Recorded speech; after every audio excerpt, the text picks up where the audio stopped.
Parliament house में मैंने नरेंद्र मोदी जी और अदानी जी के रिश्ते के बारे में सच्चाई बोली। हिंदुस्तान के धन को किस प्रकार लूटा जा रहा है, यह सच्चाई पार्लियामेंट के रिकॉर्ड से मिटा दी गई। बिना एक्सपीरियंस के कोई भी बिजनेस शुरू करना और उस बिजनेस में देश के सबसे बड़े कॉन्ट्रैक्ट उठा लेना, प्रधानमंत्री जी ये जादू सिर्फ अदानी जी के लिए थे। नवंबर 2018 को प्रधानमंत्री नरेंद्र मोदी की अध्यक्षता में केंद्रीय मंत्रिमंडल की एक बैठक ने पब्लिक प्राइवेट पार्टनरशिप के तहत 6 हवाई अड्डों को प्राइवेटाइज करने के प्रस्ताव को इन प्रिंसिपल अप्रूवल दे दिया।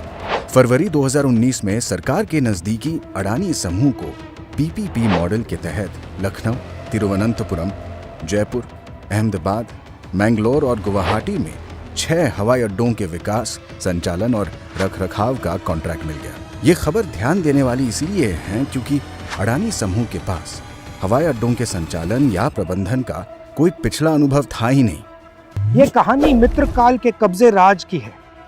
एयरपोर्ट पर कब्जा, पोर्ट पर कब्जा, रोड पर कब्जा, डिफेंस फोर्सेस पर कब्जा, मीडिया पर कब्जा, कोयले पे कब्जा, बिजली पर कब्जा और पूरी तरह भारत सरकार पर कब्जा। पार्लियामेंट हाउस में मैंने सच्चाई बोली। नरेंद्र मोदी जी और अदानी जी के रिश्ते के बारे में सच्चाई बोली। हिंदुस्तान के धन को किस प्रकार लूटा जा रहा है उसके बारे में सबूत देकर मैंने सच्चाई दी। यह सच्चाई पार्लियामेंट के रिकॉर्ड से मिटा दी गई। मेरे रिमार्क्स एक्सपंज कर दिए गए। ये देखिए रिश्ता। माने सर प्लीज पोस्टर नहीं, फोटो है सर, वो पोस्टर नहीं है। इसके बारे में मीडिया में कुछ नहीं आया, मीडिया ने कुछ नहीं बोला और जो सवाल मैंने प्रधानमंत्री जी से पूछे, सबूत देकर पूछे, उनका जवाब नरेंद्र मोदी जी ने नहीं दिया। एयरपोर्ट उद्योग इस देश का सनराइज इंडस्ट्री है। हमारी राष्ट्रीय सुरक्षा की दृष्टि से एक बहुत ही महत्वपूर्ण उद्योग है। देश के हवाई अड्डों पर नियंत्रण का अर्थ है देश के संसाधनों के एक बड़े हिस्से पर नियंत्रण। ये है एयरपोर्ट्स का अदानी द्वारा असली कब्जा।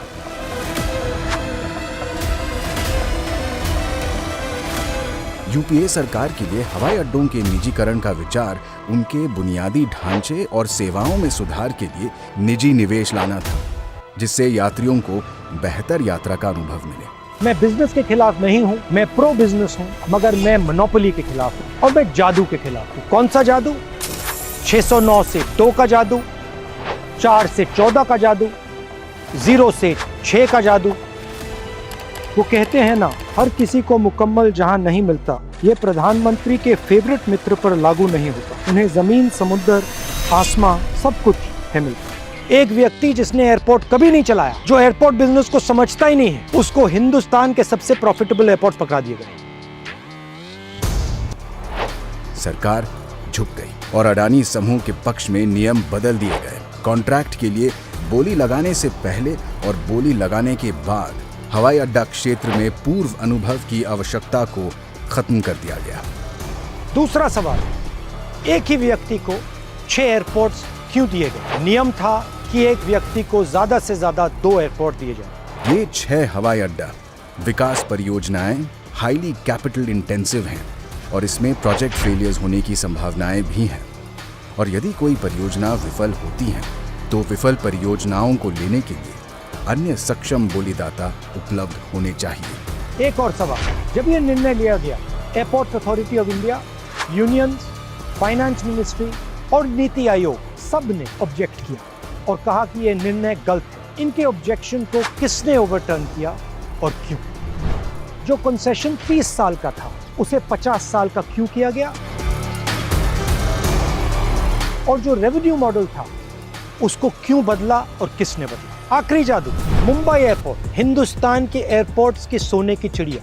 मुंबई एयरपोर्ट के ऑपरेटर पर एजेंसीज का दबाव, सीबीआई, ईडी, और जैसे ही मुंबई एयरपोर्ट्स के ऑपरेटर अदानी जी को एयरपोर्ट ट्रांसफर करते हैं, वैसे ही एजेंसीज उनको क्लीन चिट दे देती। मैंने ये सारे मुद्दे उठाए और ये सुनिए नरेंद्र मोदी जी का जवाब। तुम्हारे पांव के नीचे कोई जमीन नहीं। कमाल ये है कि फिर भी तुम्हें यकीन नहीं। प्रधानमंत्री जी ने शायद दुष्यंत जी कि कविता की अगली 2 पंक्तियां नहीं पढ़ी। मैं बेपनाह अंधेरों को सुबह कैसे कहूँ, मैं इन नज़ारों का अंधा तमाशबीन नहीं। सच्चाई बोलना, सच्चाई का सामना करना हमारे देश की हिस्ट्री, हमारे देश का इतिहास है।